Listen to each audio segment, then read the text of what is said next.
Ayun o. Ito, for ano lang to, for entertainment only. Dahil last day na tayo ng testing. May nag-request.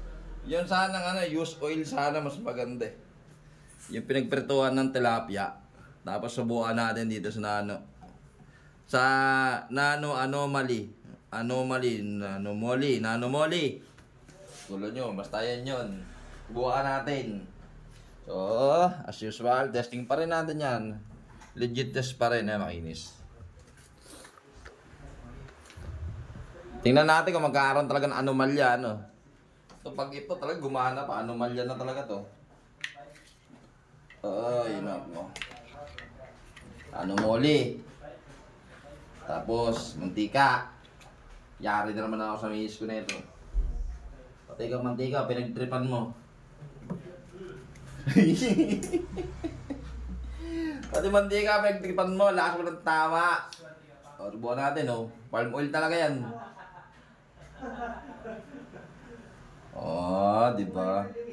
Mantika yan. Mantika.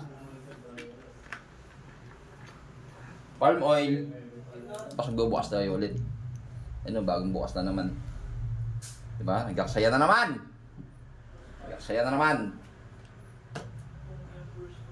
Ang dami natin pambili, ah. Okay, nilagyan ng nanomoly. Ayan, oh. Mantika. Nanomoly.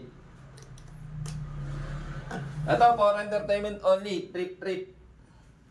Ngayon, kung trip nyo pa rin, oh, kita nyo naman, ayun, pinagsampulan yan sa gilid, oh. Ayan, may konting gas pa yung titirahin natin.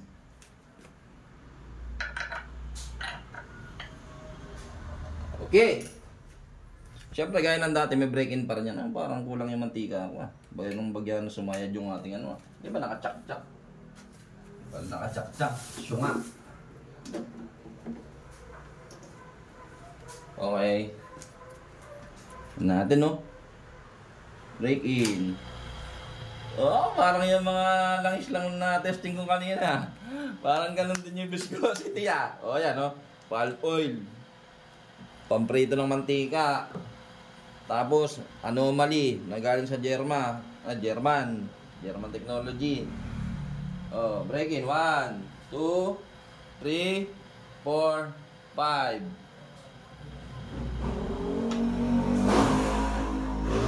Oh, maganda pa ya. Oh, oy, kumusta yung ngit-ngit ng unang plate? 2. Oh, mantika na lang kaya. 3. Ba, si Raul yata ito. Anomalya ito, anomalya na talaga to. Pag hindi pang mitnyet, 4.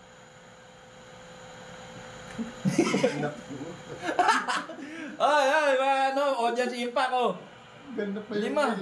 Putang ina, maganda pa yung palm oil, boy. Palm oil na lang, gayangan. 6. Oh, 6 plate na, oh.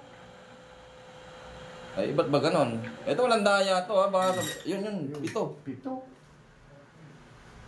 Buling, ah. Ano ng titing? Yung mga